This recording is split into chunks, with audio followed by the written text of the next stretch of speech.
After 20 years of marriage, my gold-digger wife left me for her wealthy CEO lover, thinking she had finally upgraded her life. She had no idea I was silently watching, planning, and waiting for the perfect moment. What followed turned their dream into an unforgettable nightmare. Before continue, please like this video and subscribe to my channel. That's free and only way to support us. Thank you. For 20 years, I believed I had the kind of life people dream about. A beautiful wife, a lovely home, a thriving business, everything looked perfect from the outside. People envied us. They thought we were the definition of a successful couple. I thought so too. I thought Sarah and I were a team, fighting through life together, hand in hand, ready to face anything. I worked myself to the bone to give her everything she wanted. I thought love meant sacrifice, and I sacrificed everything, my sleep, my youth, my dreams, all for her happiness. At least, that's what I believed. Looking back now, the signs were always there. I was just too blind, too in love, too naive to see them. In the early years of our marriage, Sarah was different. She was warm, affectionate, full of life. I remember when the biggest splurge we ever made was a cheap dinner at a small roadside diner, and we laughed until our stomachs hurt.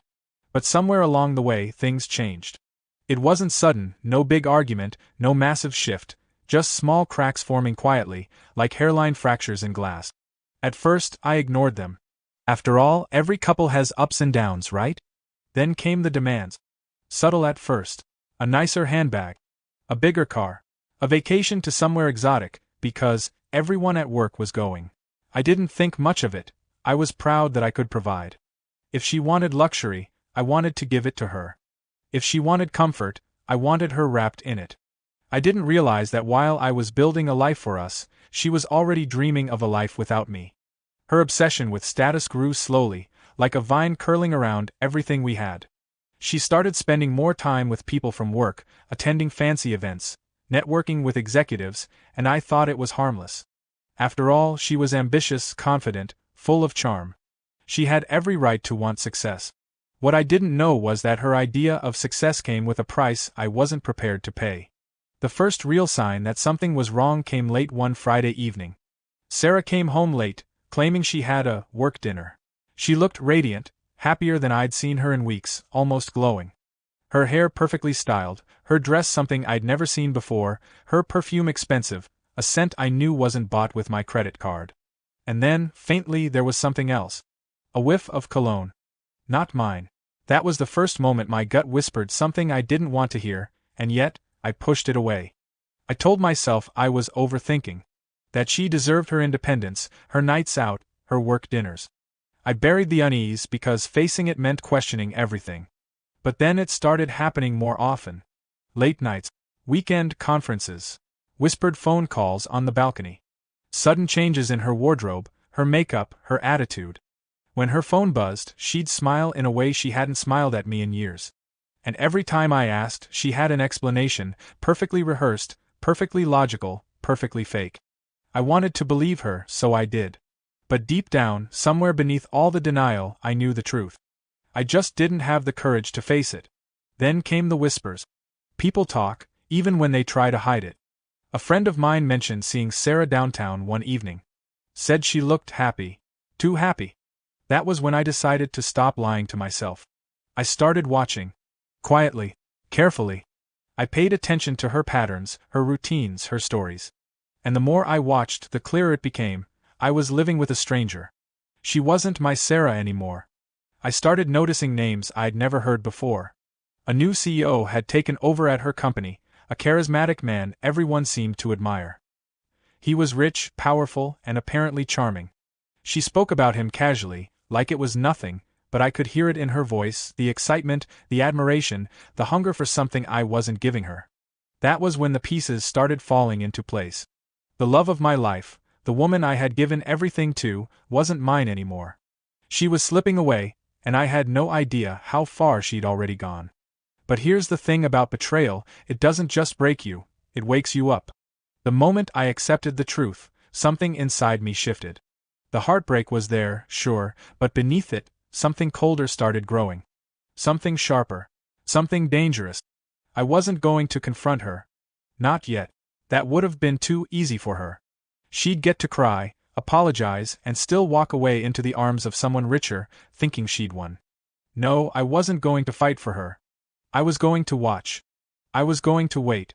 I was going to let her think she was winning, that she had outsmarted me.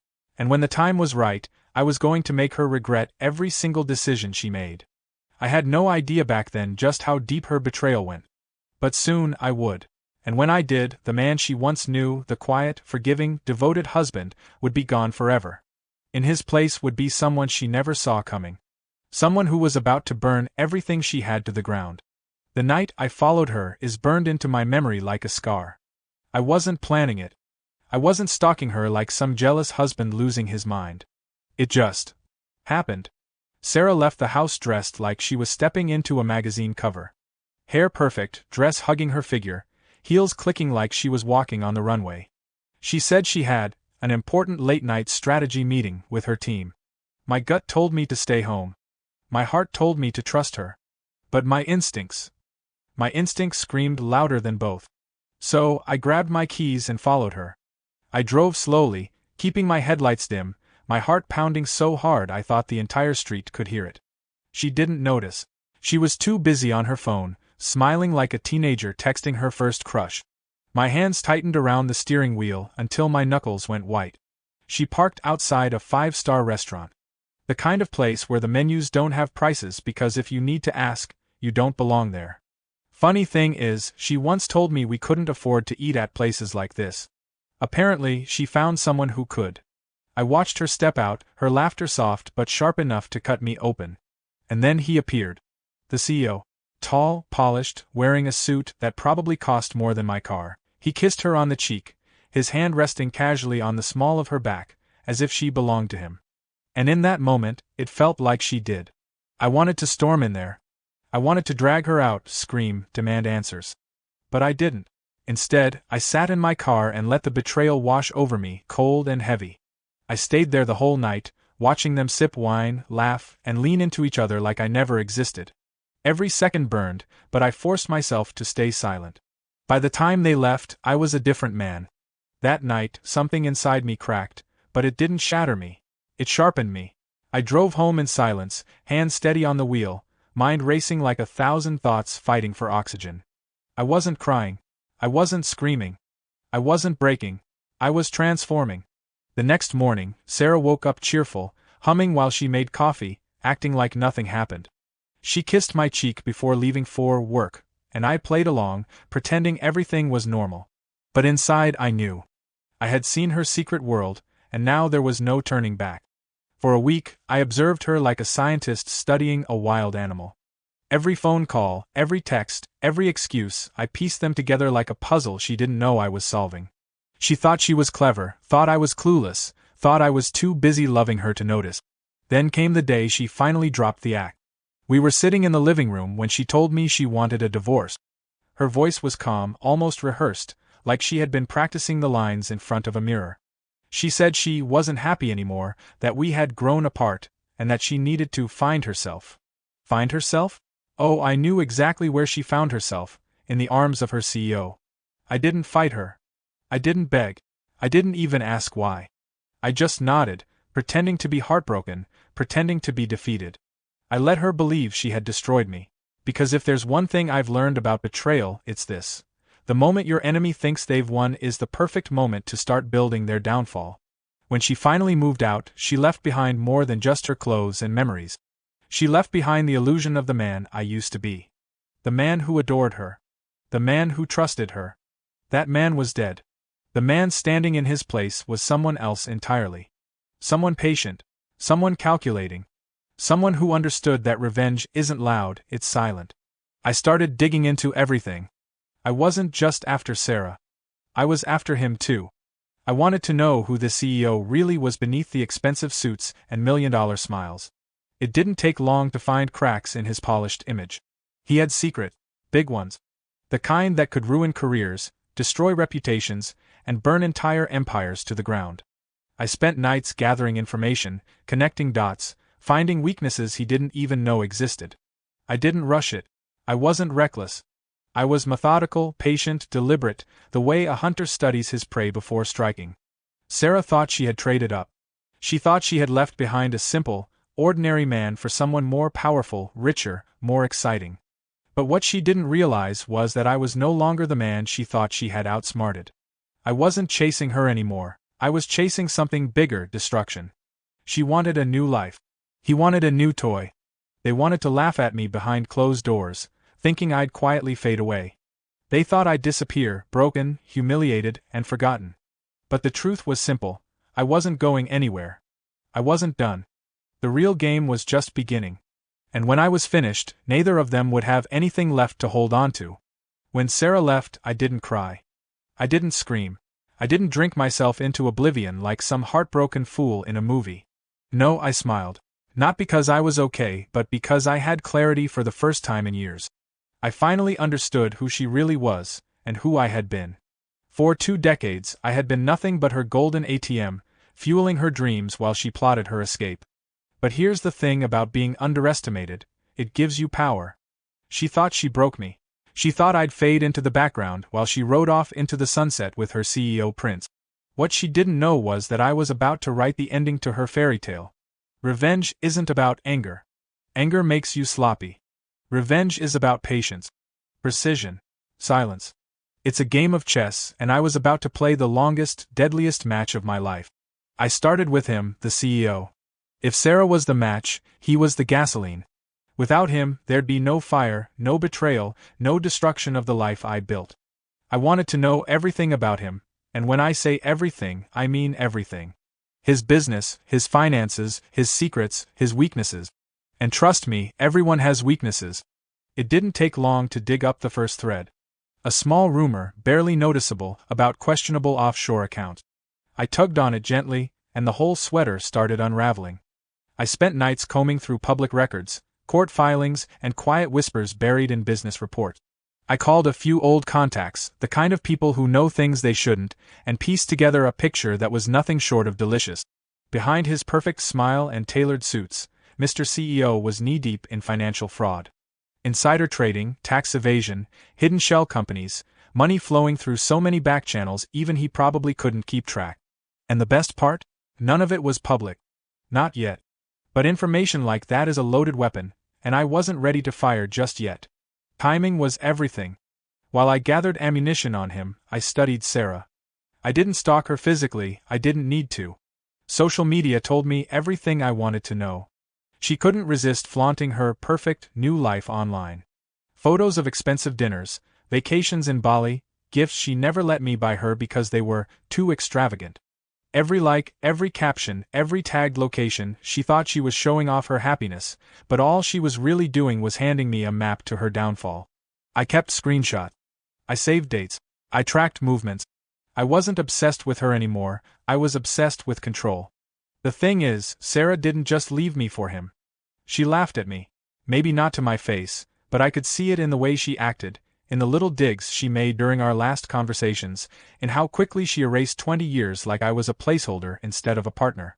That humiliation. I bottled it, sealed it tight. Because humiliation, when aged properly, turns into something far more dangerous: strategy. So I made a plan.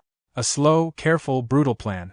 First, I'd quietly connect with a few journalists, the ones who lived for corporate scandals. Not yet to expose anything, but to build a network. Plant seeds. Drop hints. Then I'd reach out to competitors, the sharks circling the waters, the ones who'd love to watch this CEO bleed. And finally, regulators, the kind who can smell blood from a mile away when you dangle the right evidence in front of them. Piece by piece, I set the stage. Nobody knew my name, nobody suspected a thing, but I was already pulling strings behind the curtain. Meanwhile, I started working on my finances. While Sarah paraded around in designer heels, I quietly moved my assets, closed old accounts, and built a safety net so strong I could walk away from everything tomorrow and still land on silk.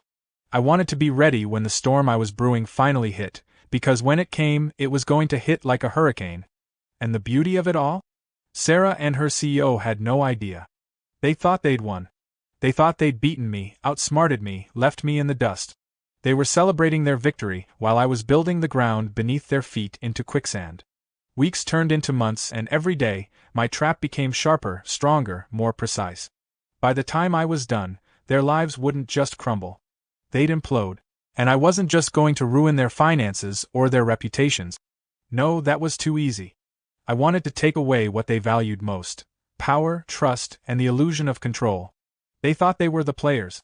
They didn't realize they were the pawns. And soon, they were going to find out. Revenge isn't about striking hard. It's about striking quiet. You don't set fire to the castle from the front gates, you poison the foundation and watch it crumble from the inside. And that's exactly what I did. By now, I had more than enough dirt on the CEO to end his career 10 times over. But pulling the trigger too early would have been a waste. I wanted to make sure the fall was slow, painful, and irreversible. The first step was planting whispers. I contacted a few journalists, the kind who live for corporate scandals. I didn't give them the whole story, just fragments. A mysterious email here, a leaked document there. Nothing too obvious, nothing too direct. Just enough to make them curious. I knew reporters well enough to understand one thing: curiosity is a fire that never stops once it starts burning. At the same time, I began feeding information to his competitors. Not everything, of course. Just enough to make them smell blood in the water. A little hint about his offshore account. A tiny suggestion of insider trading. A quiet nudge towards certain financial discrepancies. By the time I was done, I had every shark in the industry circling his empire, waiting for the first drop of blood. Meanwhile, Sarah was living her dream life, or so she thought. 5-star vacations. Designer handbags. Luxury dinners at places she once told me were too expensive. Every time she posted a picture on Instagram, I smiled. I knew exactly how this story was going to end, and watching her parade around like a queen only made the coming downfall sweeter. But I wasn't done with her. Not even close. While I was dismantling the CEO's empire, I quietly began setting up Sarah for her own destruction. I dug into her finances, traced her transactions, and learned something fascinating: she wasn't just spending his money, she was deeply entangled in his business. Credit cards, investments, joint accounts, she was tied to him in ways she didn't even realize. That was going to be my ace. Weeks passed, and the first cracks started to show. A small article appeared in a mid-tier business magazine hinting at possible financial irregularities within the CEO's company. It didn't name names, but insiders knew exactly who it was about. Investors panicked. Stocks dipped slightly. Nothing catastrophic yet. But in high-powered corporate circles, even a whisper of scandal spreads like wildfire. I watched from the sidelines, silent, invisible, untouchable. The CEO must have felt the heat, but he brushed it off. He thought his power, his lawyers, his money would protect him. Sarah, blissfully unaware, kept living her fairy tale, thinking she had escaped the boring, ordinary life we had built together. Then I triggered phase 2. I tipped off a regulator, anonymously, of course. I sent them carefully packaged evidence of insider trading and tax fraud, just enough to raise eyebrows and open investigations. Within a week, quiet audits started creeping into his offices like shadows at midnight. He had no idea where it was coming from. His board panicked. Partners started distancing themselves. A few competitors made subtle plays to steal his biggest client. And through it all, Sarah smiled in her social media pictures, completely oblivious that the empire beneath her stilettos was sinking into quicksand. The beautiful part? They didn't suspect me for a second. To them, I was the forgotten husband, the weak man who had been left behind. They thought I was sitting at home, nursing a broken heart while they danced on the ashes of my life. I let them believe it. Then I started phase 3, tightening the noose around Sarah. I anonymously filed a report linking her name to suspicious financial activity tied to his company. It wasn't a lie, technically, she was involved through shared accounts and transactions. Within days, her name popped up in preliminary inquiries. Her bank quietly flagged her accounts for review. She didn't know it yet, but she was already on a watch list. I wasn't trying to send her to jail. Yet, I just wanted pressure. I wanted cracks in her dream life.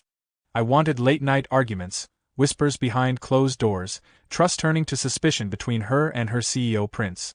And it worked. A friend of mine who still worked in her company called me one night, almost laughing, saying he overheard Sarah and the CEO arguing loudly in his office. Something about unnecessary exposure, leaks, and bad timing. The storm was brewing faster than I expected, and I could almost taste their panic from miles away. But this wasn't the climax. This wasn't even close. This was just the beginning of the fall. I wasn't ready to end them yet. I wanted them to watch their entire empire collapse, piece by piece, while still thinking they could save it. Because the sweetest revenge isn't sudden destruction. It's slow agony. And by the time they realized what was really happening, there would be nothing left to save. Revenge has a rhythm. At first, it's slow and quiet, barely noticeable, like a soft drumbeat in the distance. But when it hits its peak, it's deafening. By the time Sarah and her CEO Prince started feeling the tremors, the cracks in their perfect little world were too deep to hide.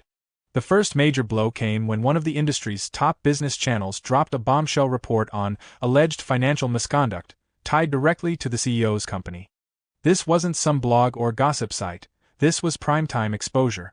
Anchors threw around words like tax evasion, fraud, and criminal investigation. They didn't have all the facts yet, but they had enough to start the fire. Stock prices nosedived overnight. Millions of dollars vanished like smoke in a storm. Shareholders panicked. Partners started backing out of deals.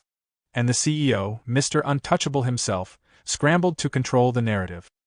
He held an emergency press conference, standing behind polished podiums with his fake calm smile, swearing there was nothing to worry about. But I knew better. Behind closed doors, he was losing control. The walls were closing in, and his fortress of power was built on lies too fragile to withstand the storm. Sarah, meanwhile, was still posting pictures of her best life, holding champagne glasses on yachts, flashing diamond rings, tagging luxury brands like her life was one endless movie montage. But behind those carefully filtered photos, the tension was building. I knew because my friend at her company kept feeding me updates. According to him, Sarah and the CEO were fighting constantly. Late nights turned into slammed doors and muffled arguments. He was snapping at her, blaming her for leaks she didn't understand, accusing her of spending too much and drawing unnecessary attention. She thought she had secured a golden throne, but what she really climbed onto was a ticking time bomb. I made sure to accelerate the countdown. I leaked another set of documents, anonymously, of course, tying several shell companies directly back to the CEO. And this time, I deliberately included Sarah's name in one of the financial trails. Nothing illegal on her part, technically, but enough to plant doubt. Within days, her accounts were quietly frozen for verification. Imagine her face when her personal assistant's card declined during a $12,000 shopping spree at a luxury boutique. I wasn't there to see it, but in my mind, I replayed the moment over and over like my favorite movie scene. Soon, Sarah's picture-perfect Instagram feed went silent. No more beachside selfies. No more fancy dinners. No more bragging captions about her amazing new life. Silence is louder than words, and her silence told me everything. But this wasn't just about humiliating her. I wanted to break the illusion. I wanted her to realize that the man she left me for wasn't her savior. He was her downfall. The CEO tried everything to patch the leaks: lawyers, PR teams, private investigators. What he didn't realize was that every move he made only made things worse. Journalists dug deeper. Regulators widened their investigations. Competitors circled like vultures. Then came the day his biggest investor pulled out. Hundreds of millions vanished overnight. That was the moment the panic became public. Headlines exploded, hashtags trended, and suddenly everyone had an opinion on his alleged empire of corruption. I watched the chaos unfold from the comfort of my living room, sipping coffee like I was binging the season finale of my favorite drama. The man Sarah chose over me, the man she thought was untouchable, was now crumbling faster than she could process. And the best part? She was tied to him so tightly she couldn't escape. By now, Sarah was calling mutual friends, crying, panicking, trying to figure out why her accounts were frozen and why she was being quietly mentioned in financial audit. But I stayed silent. I wasn't her husband anymore. I wasn't her savior. I was the ghost she thought she buried, and ghosts don't answer phone calls. Then came my favorite moment. The CEO sold one of his penthouses to cover legal fees. Do you know who bought it? I did. Quietly. Through a shell company. I walked into his former property like I was touring my own victory. Every step I took through those marble floors was a reminder: patience beats power every single time. But here's the thing, I wasn't finished. This wasn't the endgame. I didn't want just financial ruin. That would have been too easy, too merciful. I wanted reputations destroyed. I wanted their names dragged through every boardroom, every headline, every whispered conversation in the industry. I wanted Sarah to see exactly what she traded 20 years of marriage for: nothing. And soon she would. Because the next phase of my plan wasn't about freezing accounts or tanking stock. It was about exposing everything publicly. Every lie, every scandal, every betrayal. When the lights came on and the cameras started rolling, Sarah and her CEO Prince would wish they had never met me.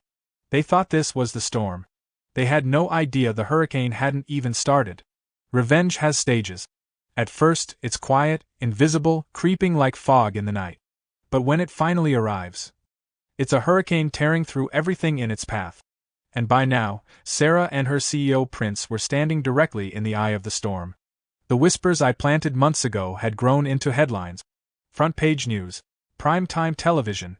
The kind of coverage you can't escape, even if you throw your phone into the ocean. Massive financial fraud exposed. CEO under federal investigation.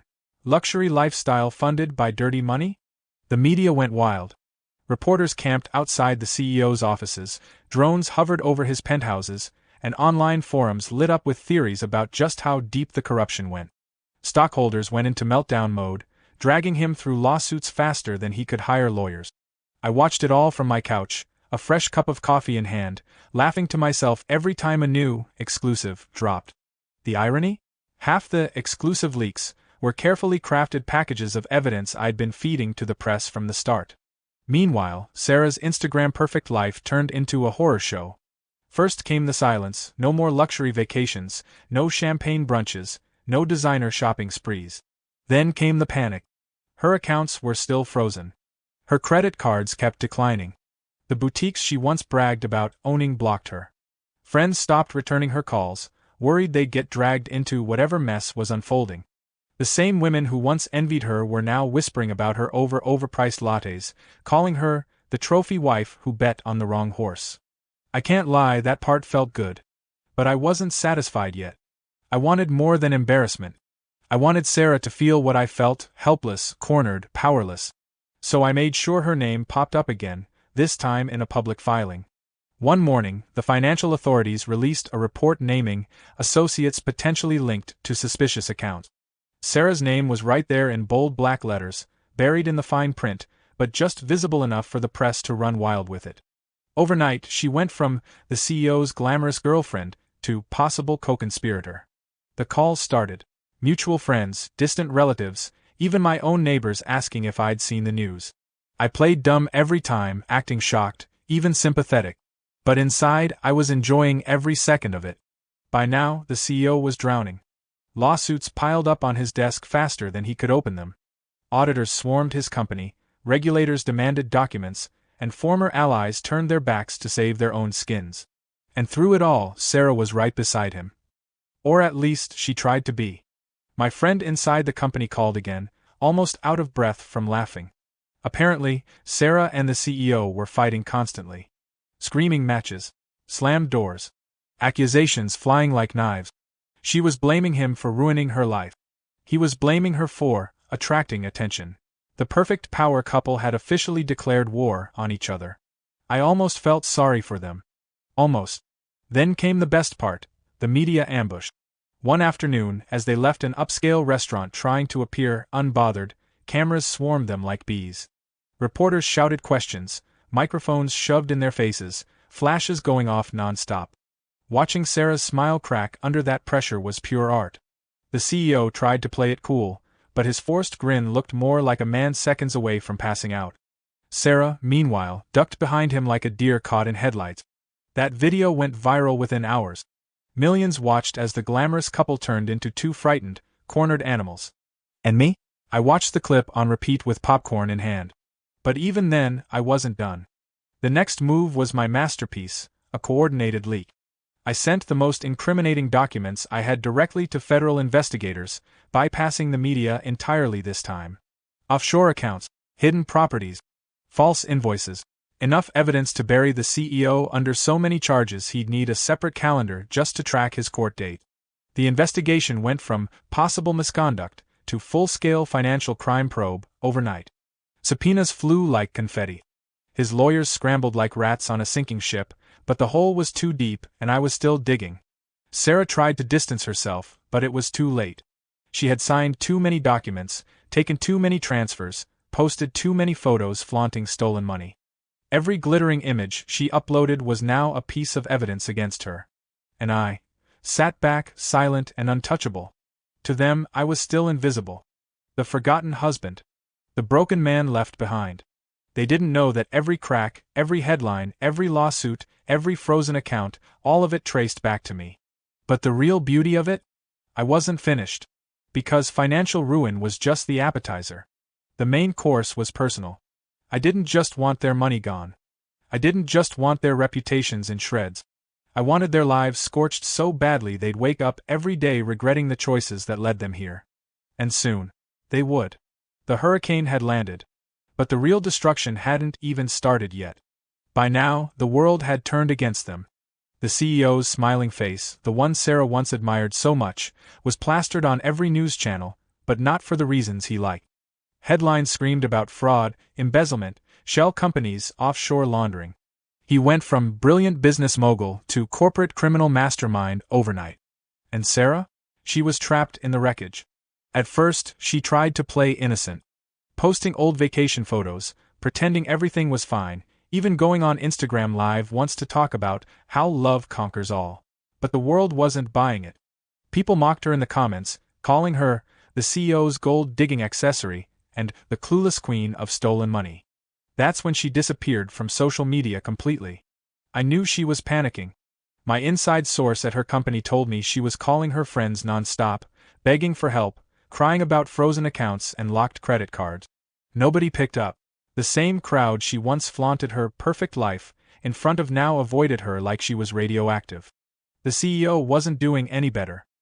His investors abandoned him, his board turned on him, and his biggest business partners dumped him overnight to avoid being dragged into the scandal. But the real betrayal came from inside his own empire. His CFO, his most trusted financial advisor, cut a deal with investigators. He handed them records, emails, and entire spreadsheets that blew the case wide open. Suddenly, the CEO wasn't just fighting lawsuits. He was facing potential jail time. I wish I could say I felt guilty watching it unfold. But I didn't. Not even for a second. I had spent 20 years giving Sarah my heart, my trust, my loyalty, and she cashed it in for a man whose empire was built on lies. Now those lies were collapsing, and she was getting buried under the rubble right along with him. But I wasn't done yet. Up until now, I'd focused on destroying their finances, their reputation, their power couple image. That was satisfying, sure. But revenge without precision is just chaos, and I wasn't here for chaos. I wanted the final blow to be personal, the kind that would leave scars they'd carry for the rest of their lives. I found my opportunity one late evening while digging through corporate filings. There it was, buried in hundreds of documents, the CEO's personal trust fund. Hidden. Untouched. Untouchable, at least, that's what he thought. I built a network of anonymous shell companies and quietly tied his trust fund into the ongoing investigations. I didn't even have to touch a single dollar. All I did was connect the right dots and let the regulators do the rest. Within 2 weeks, his last safety net vanished, frozen, locked, untouchable. And Sarah? I made sure her name was listed on those accounts too. The timing was perfect. A week later, Sarah walked into her favorite boutique, the same one where she once bragged about never needing to look at price tags, only to be told her account had been blacklisted. I wasn't there, but I heard from an old friend that she caused a scene, yelling at the staff, demanding to know why her money wasn't going through. Her money wasn't gone. It was just stuck. And there was nothing she could do about it. That night, she showed up at the CEO's office, screaming loud enough for the entire building to hear. Employees caught snippets of the argument, accusations, blame, tears. By the next morning, gossip blogs were reporting on trouble in paradise, and the fairy tale romance she flaunted online shattered in front of millions. I didn't even have to lift a finger anymore. By now, they were destroying each other. The CEO accused her of dragging unnecessary attention to his life, of flaunting stolen money online. She accused him of lying about everything, of ruining her reputation, of trapping her in a mess she didn't understand. Each night, more cracks appeared in their so-called perfect relationship, until one day she finally left him. But here's the best part, she didn't leave gracefully. She left publicly. Paparazzi caught her storming out of his penthouse with suitcases in hand, makeup smeared, screaming at him in the street while cameras recorded every second. The video went viral instantly.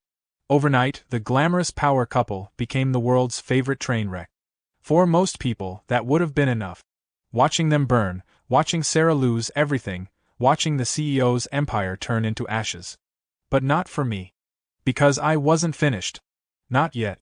The lawsuits, the frozen assets, the ruined reputations, those were just steps on the path to my real goal. I wanted them both to hit rock bottom. No money. No allies. No safety net. I wanted them to wake up one day and finally realize the truth. I wasn't the man they left behind. I was the storm they never saw coming. And the final strike was still loading. By now, the CEO's empire was hanging by a thread. Lawsuits piled up so high his lawyers needed extra assistance just to keep track of them. Every day, new reports surfaced about offshore accounts, fake invoices, shell companies, and creative accounting. The media had turned his name into a headline synonymous with fraud. But this wasn't the endgame yet. This was just the setup for my finishing move. The secret trust fund I discovered weeks ago? That was my masterpiece. Freezing it wasn't enough. I wanted it gone, and I wanted them to know I took it without ever saying a word. So, I bought their silence. Through a maze of anonymous corporations, I quietly purchased the very debts the CEO owed to several of his investors. It wasn't cheap, but oh, it was worth every cent. Because once I owned those debts, I controlled everything. His assets, his properties, even parts of his failing company, all tied to me through paperwork he'd never trace back. 2 weeks later, foreclosure notices started arriving at his offices. One by one, his assets fell into my hands, discreetly, silently. The penthouse they used to brag about on Instagram? Mine. The vacation home in Miami they thought no one knew about? Mine. A collection of classic cars sitting in a private showroom? All mine. And they had no idea. Sarah, meanwhile, was spiraling faster than I expected. After leaving the CEO's penthouse in that viral meltdown, she tried to rebuild her image. She even went on a podcast to tell her side of the story, pretending to be the innocent victim caught in someone else's mess. It didn't work. Comments poured in, dragging her mercilessly. People dug up old photos, old captions, old interviews. Every post where she flaunted wealth that wasn't hers came back to haunt her. Brands she once promoted cut ties. Former friends ghosted her completely. And then came the cherry on top. Her name officially appeared in a federal investigation report. She wasn't charged, not yet. But the damage was done. Anyone Googling her name now would see one thing: scandal. I'd be lying if I said I didn't enjoy watching her panic. The same woman who once mocked me for not being ambitious enough was now struggling to afford rent on a one-bedroom apartment. The designer handbags, the expensive vacations, the yachts, all gone. She went from champagne to grocery store wine in record time. But while Sarah sank, the CEO fought like a cornered animal. He tried everything: new lawyers, secret deals, quiet settlements. None of it worked. Every time he thought he had fixed one problem, I made sure 2 more appeared. I leaked documents to his competitors, ensuring they stole his biggest client. I pushed regulators to expand their audits, digging deeper into the company's darkest corners. I even orchestrated anonymous complaints from former employees, feeding the narrative that his entire empire was rotten from the start. And still, he had no clue who was behind it. To him, I was invisible, forgotten, irrelevant. And that's exactly how I wanted it. Then came the day everything collapsed at once. Federal investigators raided his company headquarters. Cameras caught agents hauling boxes of files, computers, and hard drives out the front door. Reporters called it the biggest financial scandal of the decade. Stocks plunged so fast that trading was halted entirely. Overnight, his company's valuation went from billions to bankruptcy. The CEO himself was escorted out of his glass tower, surrounded by flashing cameras and angry protesters holding signs that read "Thief" and "Lock him up." And Sarah? She was nowhere to be seen. I found out later she had tried to run. She attempted to liquidate what little remained in her accounts, but everything was frozen. Every cent. No one would help her.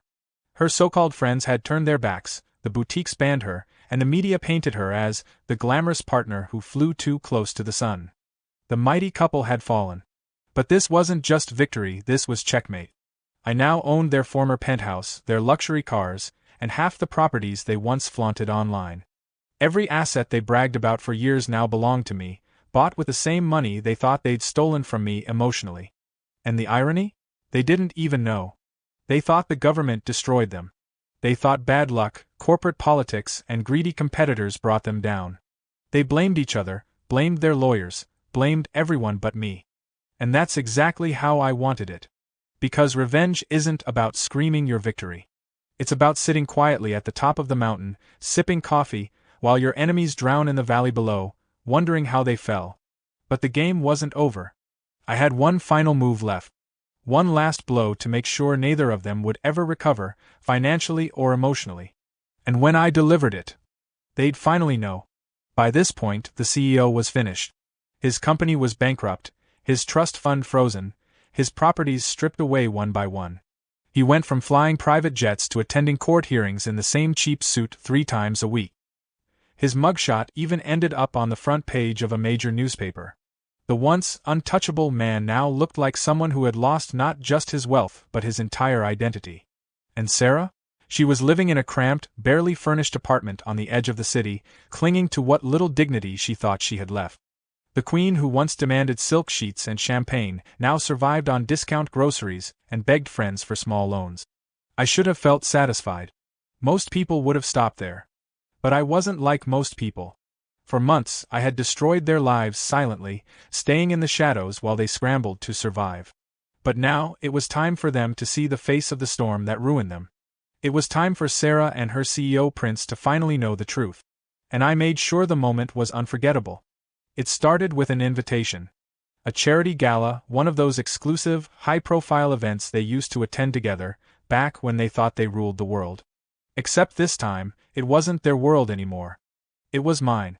Because I wasn't just attending the gala. I was sponsoring it. When I walked into that ballroom, heads turned. Some of the same investors who once abandoned the CEO now came rushing toward me, shaking my hand, congratulating me on my recent acquisitions. People whispered my name like I was a rising star in the business world, because, technically, I was. After buying up pieces of his empire, I had unintentionally become one of the most powerful stakeholders in the entire industry. And then I saw them. Sarah and the CEO, standing near the far wall, trying to blend into a crowd that had already moved on without them. They looked smaller somehow, fragile, like 2 broken chess pieces that had fallen off the board. Sarah's eyes locked on me first. At first, she froze. Then, confusion crept in. And finally, recognition. I smiled. Not a cruel smile. Just calm. Controlled. The kind of smile that says I won. The CEO turned next. His jaw tightened when he realized who I was, the irrelevant husband he never thought twice about. And for a split second, I swear I saw something in his face I never thought I'd see from him: fear. I didn't say a word. I didn't need to. The charity host announced the sponsors, listing my name at the very top, highlighting how my strategic acquisitions had saved key assets from collapse. Applause filled the room. Cameras flashed, and Sarah's face turned pale as snow. That was the moment she understood. The penthouse they once flaunted online? Mine. The cars he bragged about? Mine. The properties, the trust fund, the shares in his company? All mine. Everything they built their dream life around now belonged to the man they thought they destroyed. I watched the realization hit her like a tidal wave, watched her blink rapidly like she was trying to wake up from a nightmare. She reached for the CEO's arm, whispering something sharp, but he just stood there, staring at me like he wanted to vanish into the floor. I almost felt bad. Almost. Later that night, I made sure the media caught wind of my attendance and my new role in the industry. Headlines flooded the internet the next morning. Former husband of CEO's partner quietly acquires half his assets. The ultimate business power play, outplayed by his rival. From betrayed to billionaire, how he won the game. The internet exploded. Memes, reactions, podcasts, everyone was talking about it. Sarah couldn't log into social media without seeing my name trending. And the CEO? He became the laughingstock of the corporate world. Investors called him the man who built an empire, just to hand it to his rival for free. But I wasn't gloating. This wasn't about public humiliation anymore. This was about closure. The woman I loved for 20 years betrayed me. She thought she could trade me in for an upgrade, thought she could build a better life at my expense. The CEO thought he could take everything from me, thought I was too small, too weak to fight back. And now, here we were, tables flipped, roles reversed, power shifted. I didn't have to scream, I didn't have to curse, I didn't have to lift a hand. I simply became the man they thought I could never be. And that, more than anything else, destroyed them. But it wasn't over yet. Because while Sarah and the CEO were licking their wounds, I still had one final move left. One last strike. The one they'd never see coming. Standing in that ballroom at the charity gala, watching Sarah and her CEO Prince drown in silence, felt like victory. But for me, victory wasn't just about watching them lose. It was about making sure they never recovered. I had destroyed their empire. I had taken their penthouse, their cars, their trust fund, and even the respect they once demanded from the world. But there was still one final move, the checkmate they wouldn't see coming until it was too late. I waited. Patience had gotten me this far, and I wasn't about to rush the ending. 2 weeks after the gala, I launched the final phase of my plan. Using my new position as a major stakeholder in the CEO's former empire, I called an emergency board meeting. The company he once ruled was now controlled by me and a handful of other investors who had quietly replaced him. The CEO, the man who thought he'd stolen my life, was escorted into the building he used to own, only to find me sitting at the head of the table. The look on his face. Priceless. I didn't gloat. I didn't mock him. I just watched, calm, silent. Then I signed a single document. 1 page, 1 signature.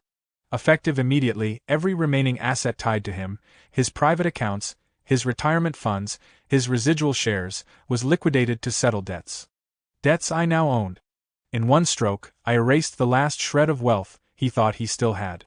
He didn't speak a word. He just sat there, pale, motionless, broken. That was the moment I knew I'd won. Not when I bought his penthouse. Not when the headlines mocked him. Not even when federal agents raided his office. I won here, in this room, when the man who once thought he was untouchable realized he wasn't just defeated, he was irrelevant. Sarah, meanwhile, had been spiraling on her own. After the gala, after the headlines, after the financial freezes, she tried everything to cling to the life she'd chosen. But one by one, the doors slammed shut. The boutiques blocked her. Her friends vanished. Even the charities she once flaunted donations to refused her calls. She finally reached out to me. A short, desperate email. No apologies, no explanations. Just regret. I didn't reply. For 20 years, I gave her everything I had, my trust, my loyalty, my love. And she traded it for status, for money, for someone she thought was better. She made her choice. She picked her side.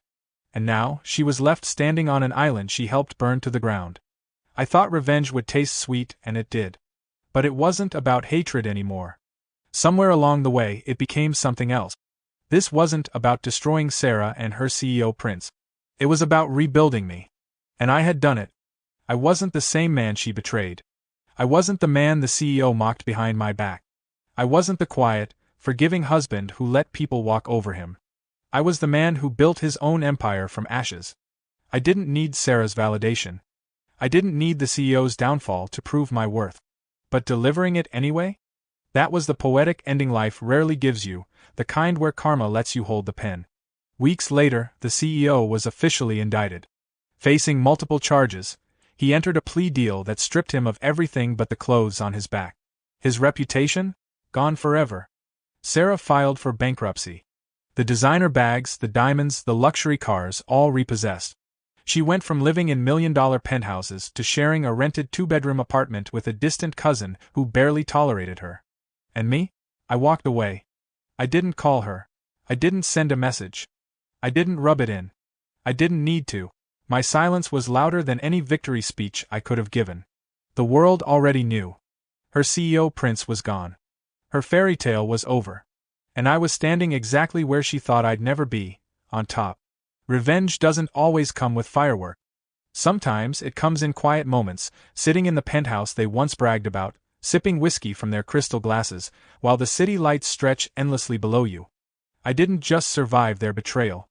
I built a life so far above theirs that they'll spend the rest of their lives looking up at me, wondering how the man they left behind became the one who ended them. And that's the ultimate revenge. Not anger, not destruction, not even winning. Becoming untouchable. Please like this video and subscribe to my channel. That's free and only way to support us. Thank you.